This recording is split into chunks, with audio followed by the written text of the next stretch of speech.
think some people are still a little bit confused about how things actually work with V3 and what to be looking for and what some of it all means. So I guess initially the first thing that happens is FixTheBot gets deployed.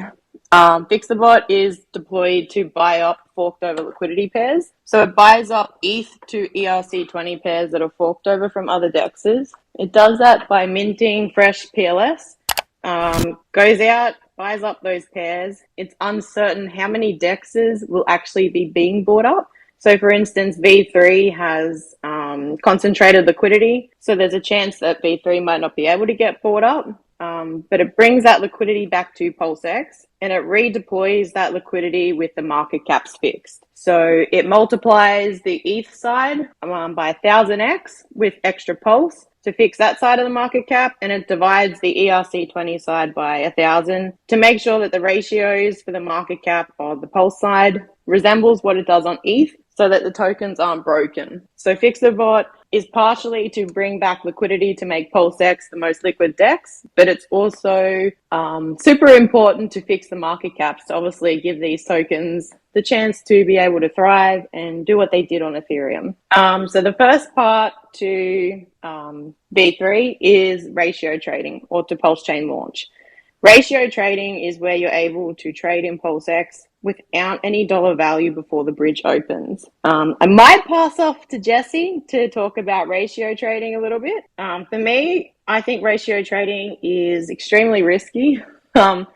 Unless you're able to work out in your head after the market caps are being fixed and going based off some price value that you do know to be true or that you believe to be true and the ratio that you're trading in between. For me, I think ratio trading is a little bit above everybody's ability to make sure that they don't do risky trades so that they don't get themselves wrecked. It's really risky swapping coins without knowing what those coins are going to be worth. So let me give you an example. Recently, there was 2 other forks and, the proof of work forks, and people tried to ratio trade.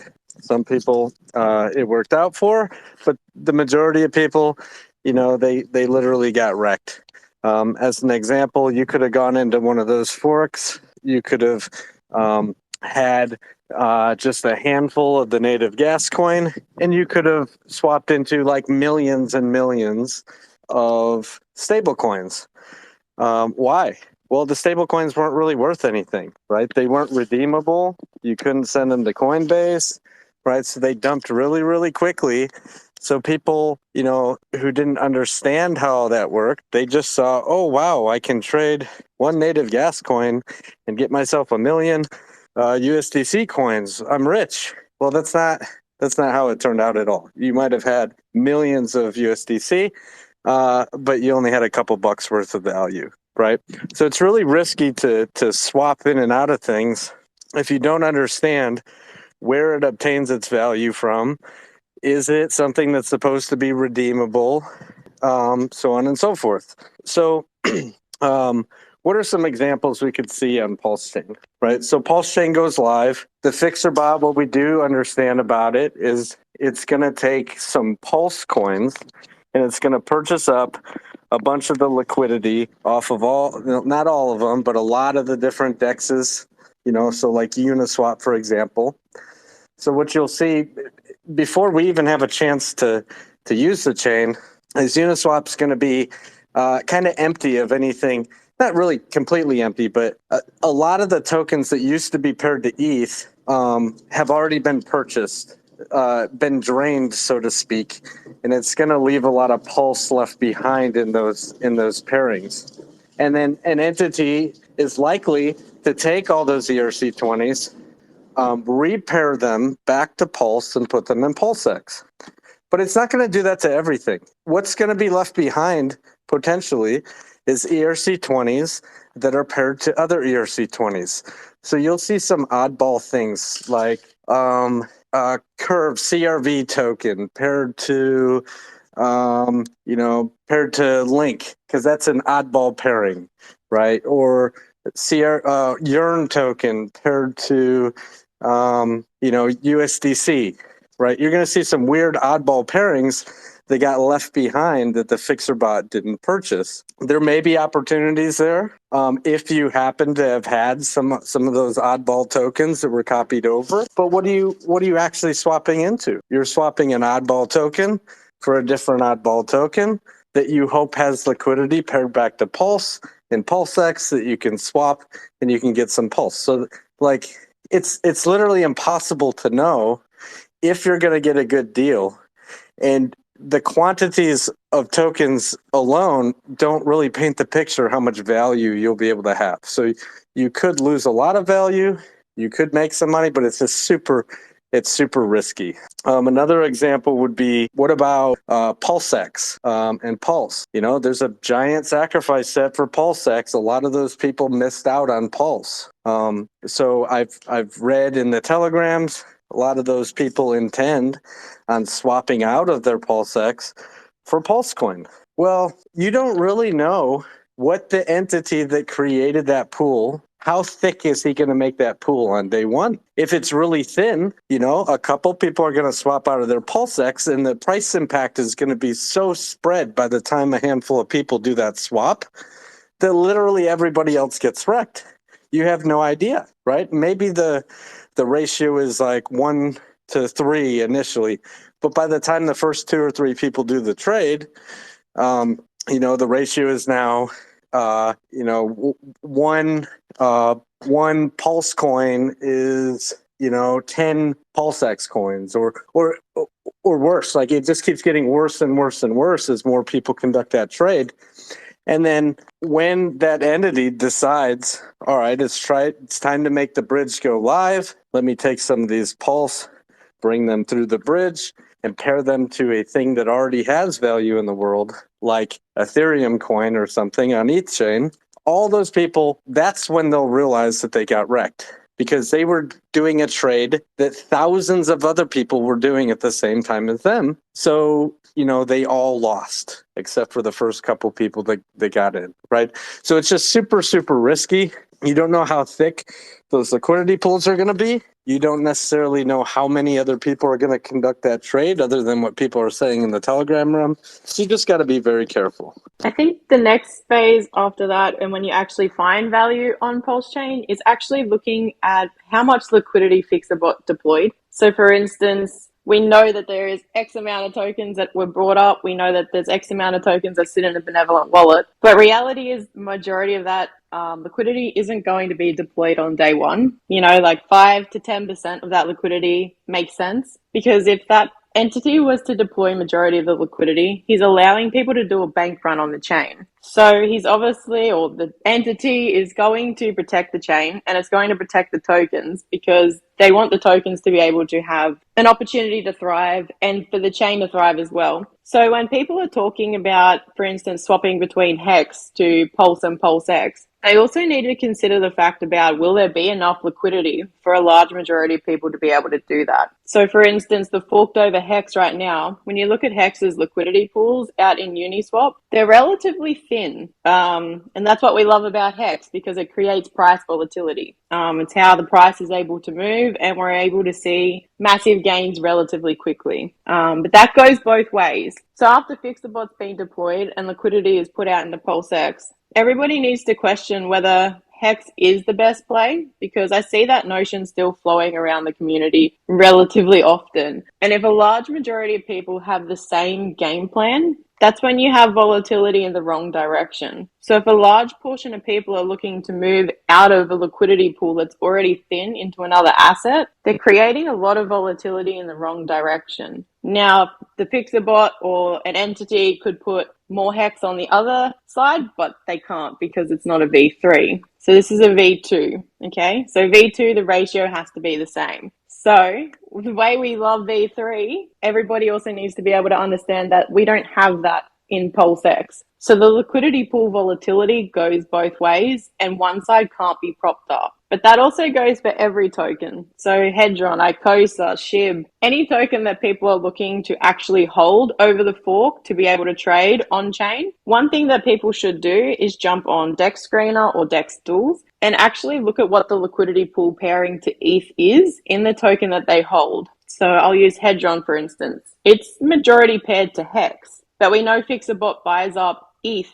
to ERC20 pairs. So would the liquidity be relatively thick for hedron if there's not much ETH pairing? Would that be substantial on Pulsex in the earlier few days? And then you look at other liquidity pools. There is multiple different plays that you could take because Fixabot is minting a bunch of Pulse to buy up all ERC20 tokens. It's not just buying up X, Y, and Z. So there is other plays that people can look at. And the only way to really grasp whether it's a good enough play or not to obtain Pulse is to go out and look at these pools and look at the liquidity that it's pairing to ETH. And then when Fixabot does deploy them back into Pulsex, you need to consider again bridging in assets. So when you're looking to bridge in assets, again, you need to go look at the liquidity pools because when the bridge opens and people can bridge in value and make pairings, that doesn't mean that the token that you're holding and planning to bridge over has pairs in the earlier days. So you might have this plan in your head that maybe you're going to hold USDC and you're going to bridge over USDC. But when you actually get into PulseX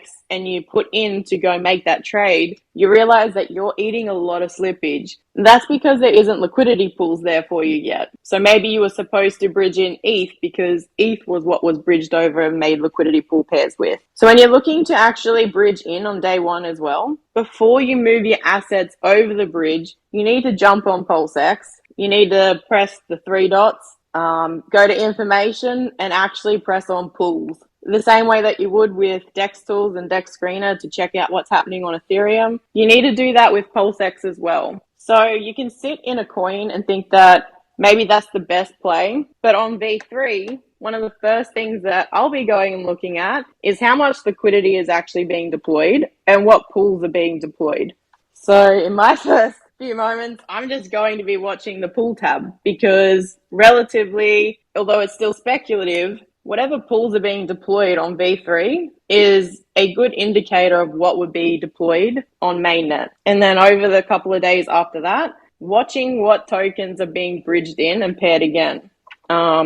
And obviously, we have a lot of tokens within our community that we really enjoy and we value. Some have thin liquidity and some aren't paired to Ethereum. So when you're talking about strategies and what's the best thing to do, users need to protect and retain the most value that they can. And you can't retain value if you're trading into pools with extremely thin liquidity. All that happens is you eat a bunch of slippage and your value is lost. A little bit like ratio trading. If you can't determine what the value should be for one token to compare it to what you're actually trading into, then you could be eating a huge loss. It's the same thing if you're trading into an empty liquidity pool. You could be making a really bad move, but you're thinking it's good at the time because you're in that euphoric stage and the FOMO stage where you just want to be able to get your hands on more Pulse. I think for me, I've been through different blockchains, and what makes it so special and different is that this time PulseX is gonna be the DEX, and you're not choosing between 4 and 5 and 6 DEXs that come out, and then you got to choose which ones are not rugs, which one are.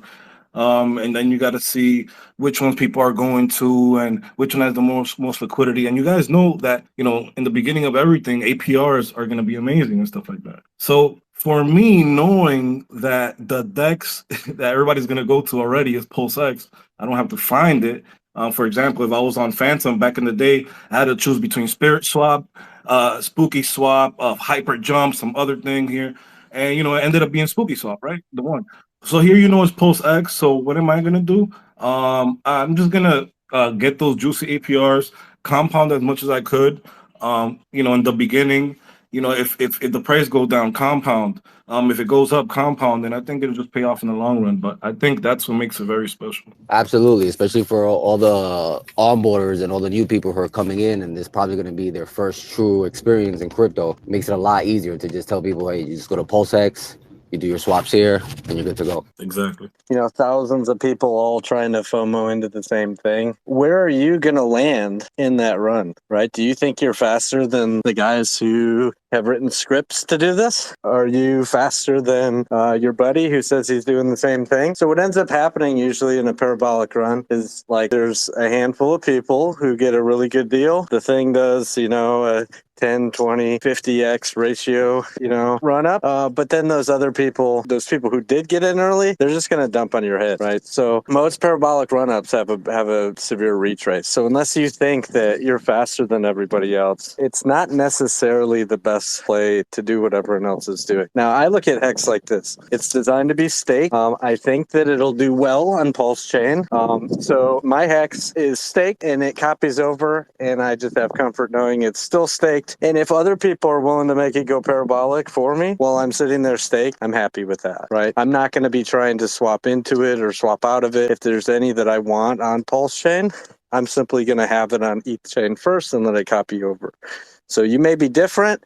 That's not financial advice. Just know when everyone's trying to do the same thing, a lot of people will get wrecked and a few people will actually do well. I think when you're actually looking at influencers, sometimes they lead you in the direction that benefits them as well. So we see it all the time in crypto. A bunch of influencers will cause a lot of FUD around certain cryptos, but while they're doing that, they're buying it. So they usually are trying to do it to get themselves a better deal. So if a lot of people are saying swap Hex for this, how many people do you actually think are going to be looking to buy Hex? So obviously, we're looking at thin liquidity, possibly fix a bot not deploying all of the liquidity at once.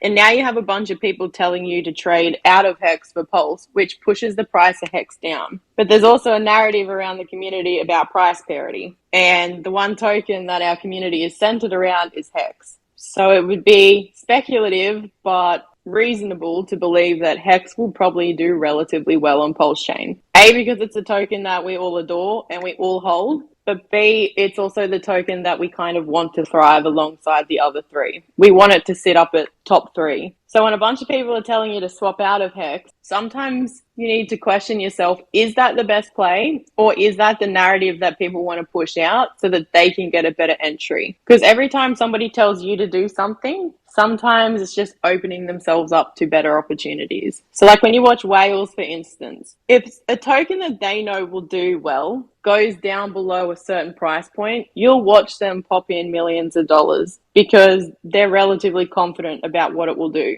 Well, now you have a community that's considering pushing the price of a token down because it's a V2 again. You can't prop up one side of the pool to counteract some of that sell pressure. Okay, so now you have a volatile token that's going down, but a bunch of people aren't going to be looking at Pulse anymore. They're probably going to be looking at Hex. So when you're talking about gameplays, you're talking about notions in the community, you're talking about the best way to retain your own value. Well, say Hex did do relatively well and it pushed up in price quicker than most because of price parity. Well, now maybe you lost more value again because you traded into a token that's maybe done a 2x while the token that you were already holding is done a 10x. Because people let it go down, but a bunch of people bought into it because it was the best opportunity. So on new chains and just anywhere really, like if you've ever played on DEX tools and you watch new tokens deploy, people chase the dips because they know that they'll go up in price, and people chase the FOMO of those tokens. So if one starts skyrocketing, a lot of people are going to be paying attention to that.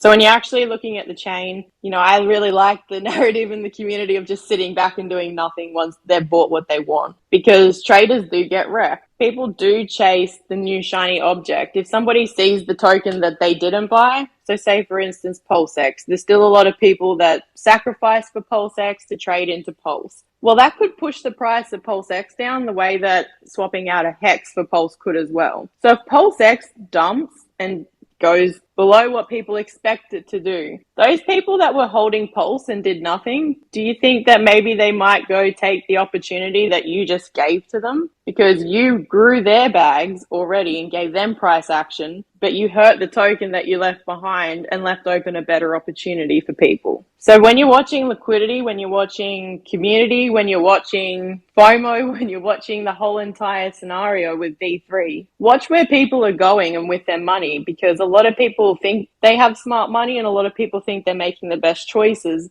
but sometimes they're just following the crowd and following their emotions. versus watching the opportunities that are raising in front of them. So for me, I don't think, like, this is not financial advice, this is just me. I don't think really trading between those three tokens is a good decision, because ideally a really small percentage of people will make the right trade, and that small amount of people will benefit from it. But a large majority of people will make the trade and make the wrong trade. So unless you're a trader and you've had experience, you know what to look for, you know when the best opportunities are, trading between three tokens in a highly volatile environment is something that maybe people should just be sitting back and watching. You know, looking at other tokens that you could bridge over, or other tokens to hold a swap in a pulse that other people aren't doing. Again, when you look out on Uniswap, for instance, just Uniswap alone has a lot of different pairings to Pulse. Well, we already know that there's going to be those pools in Pulsex. We already know that a portion of the liquidity is going to be deployed. So maybe looking at other tokens to be able to obtain what you desire on the other side is a relatively good idea. Because remember, when Fixerbot's deployed, it divides the ERC20 side by 1,000 and multiplies the Pulse side by 1,000. So what you're holding pre-fork could be a substantial amount to trade into Pulse on the other side, which isn't in the three main tokens, which will be highly volatile. It's like, nothing's ever financial advice, but when you're looking at V3, it's giving everybody an opportunity to actually watch what will play out and watch what majority of the sentiment in the community is. Because like with what we've seen with V2B, for instance, people were pushing the price of Pulse and Pulsex around a lot. I think Pulse did like a 40x in one day. So that was a large majority of people wanting to obtain Pulse on V2B to test it, right? But other tokens got left behind temporarily. Other tokens had different price movements. So I think for me, I would suggest everybody to watch V3 and watch the liquidity pools, watch the ratios that are being pushed out, and actually hold, like if you hold hedron, for instance, watch the hedron pool as well, because there is tokens around our community that people really like, and there is tokens that people will probably want to protect. So they do that by obviously making their own liquidity pools. They do that by watching what V3 will do themselves. So one could think that maybe there's benevolent wallets in certain holders that will be doing the same thing, watching what the tokens do on the other side, and they'll want to go protect that token. So maybe day one, instead of them going and buying something, day one they'll be bridging over value to pair to a token that they like to protect it. And I just want to remind people that doing nothing at launch is not a bad thing, right? So more people than not think they're smart money, but end up being exit liquidity for someone else. And that's just the reality of trading. If you look at all the fears that were going around USDC over the past week, right? How many people created opportunities for others to take advantage of?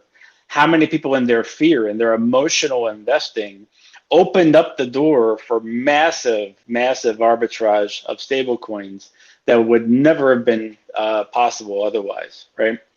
And trading with emotions is a great way to lose that perspective that you really want to have at those critical points, right? The other thing is, just understanding that you will never be faster than a bot or a script. You will be never faster than someone else's contract that is set to do something at launch, right? Just the reality of things. So those of us who have these broad, huge, dreams of doing some amazing arbitrage trades manually, going between Uniswap and SushiSwap and Pulsex and just like manhandling all those liquidity pools on day one. All I gotta say is just best of luck, but don't be surprised if you're wrecked in the end.